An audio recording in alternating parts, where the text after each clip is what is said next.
Welcome to cuckoo's vlog. ഇന്ന് നമ്മൾ റാഗി കൊണ്ടുള്ള കുറുക്കാണ് തയ്യാറാക്കാൻ പോകുന്നത്. ഞാൻ ഈ റാഗി 8 മണിക്കൂർ കൂടുതലും സോക്ക് ചെയ്ത് വെച്ചിരിക്കുന്നതാണ്. അതായത് തലേന്ന് രാത്രിയിൽ വെള്ളത്തിലിട്ട് രാവിലെ നമുക്ക് യൂസ് ചെയ്യാം.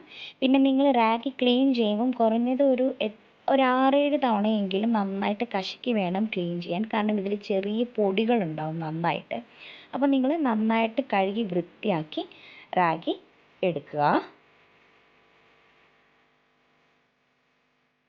ഈ കഴുകി വെച്ചിരിക്കുന്ന റാഗി നമുക്ക് മിക്സിയിലിട്ട് നന്നായിട്ടൊന്ന് നല്ല രീതിയിൽ തന്നെ അരഞ്ഞ് കിട്ടണം. അപ്പോൾ നമുക്കിതൊന്ന് മിക്സിയിലിട്ടൊന്ന് അരച്ചെടുക്കാം. അതുപോലെ അരയ്ക്കുമ്പോൾ നിങ്ങൾ ശ്രദ്ധിക്കേണ്ടതെന്ന് വെച്ച് കഴിഞ്ഞാൽ ആദ്യം കുറച്ച് വെള്ളത്തിൽ മാത്രമേ അരയ്ക്കാൻ പാടുള്ളൂ. ഒത്തിരി വെള്ളമായി കഴിഞ്ഞാൽ നമുക്ക് അരഞ്ഞ് കിട്ടത്തില്ല. അതുപോലെ തന്നെ ആ ചെറിയ കടുക് പോലെ തന്നെ കിടക്കും. അതുകൊണ്ട് കുറച്ച് വെള്ളത്തിൽ നിങ്ങൾ അടിച്ചെടുക്കുക.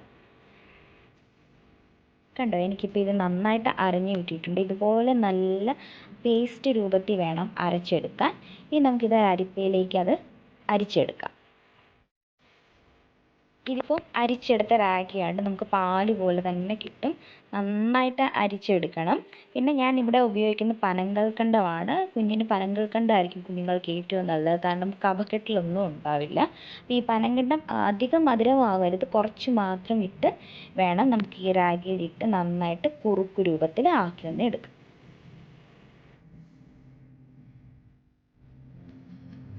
ഞാനിപ്പോൾ ഇവിടെ മീഡിയം ഫ്ലെയിമിലാണ് ആദ്യം കുക്ക് ചെയ്യുന്നത്. ആദ്യം മീഡിയം ഫ്ലെയിമിൽ മതിയാവും, പിന്നീട് നമുക്കത് ലോ ഫ്ലെയിമിലേക്ക് ചേഞ്ച് ചെയ്യാം. അതുമല്ല, നിങ്ങൾ ആദ്യം ശ്രദ്ധിക്കേണ്ടത് ഇത് കൈ എടുക്കാതെ വേണം ഇളക്കിക്കൊണ്ടിരിക്കാൻ, അല്ലെങ്കിൽ ഇത് കട്ടയായി പോകും. അപ്പം ആദ്യം മുതൽ തന്നെ നന്നായിട്ട് ഇതുപോലെ ഇളക്കി അതിൽ കിടക്കുന്ന പനങ്കൽക്കണ്ടവും കൂടി മെൽറ്റ് ആവണം. നന്നായിട്ട് ഇങ്ങനെ കുറച്ച് മീഡിയം ഫ്ലെയിമിൽ തന്നെ വെച്ചിട്ട് പിന്നീട് നമുക്ക് പാതി തിളയാകുമ്പോഴേക്കും നമുക്കത് ലോ ഫ്ലെയിമിലേക്ക് വെച്ചിട്ട് വെന്ത് കിട്ടണമല്ലോ. അപ്പോൾ നമുക്കത് ലോ ഫ്ലെയിമിലേക്ക് പിന്നീട് മാറ്റാം.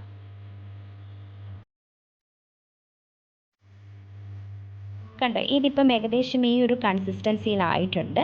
ഇതിപ്പോൾ ഹാഫ് ആയിട്ടുണ്ട്. ഇനി ഇതിപ്പോൾ നമുക്കൊന്ന് ലോ ഫ്ലെയിമിൽ വെച്ചിട്ട് 2-3 മിനിറ്റ് കൂടി നമുക്ക് വേവിച്ചെടുക്കണം. കറക്റ്റ് വേവ് അറിയുന്നത് ഇതിപ്പോൾ നമ്മൾ കുമ്പളകൾ പോലെ ഇതിൽ പൊട്ടാൻ തുടങ്ങും. അപ്പോൾ കറക്റ്റ് വെന്തു എന്നാണ്.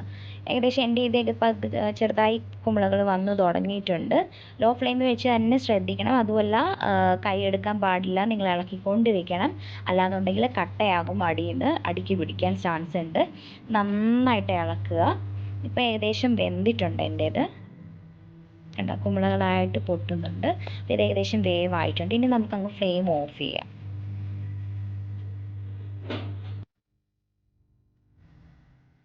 അപ്പോൾ നമ്മുടെ റാഗി റെഡിയായി. 6 മാസം മുതലുള്ള കുഞ്ഞുങ്ങൾക്ക് മസ്റ്റായിട്ട് നിങ്ങൾ റാഗി ഉൾപ്പെടുത്തുക അവരുടെ ഫുഡ് ഹാബിറ്റ്സിൽ. ചാനൽ ഇഷ്ടമായ തീർച്ചയായും സബ്സ്ക്രൈബ് ചെയ്യുക. കൂടെ ബെൽ ബട്ടണും കൂടി എനേബിൾ ചെയ്യുക. ബൈ.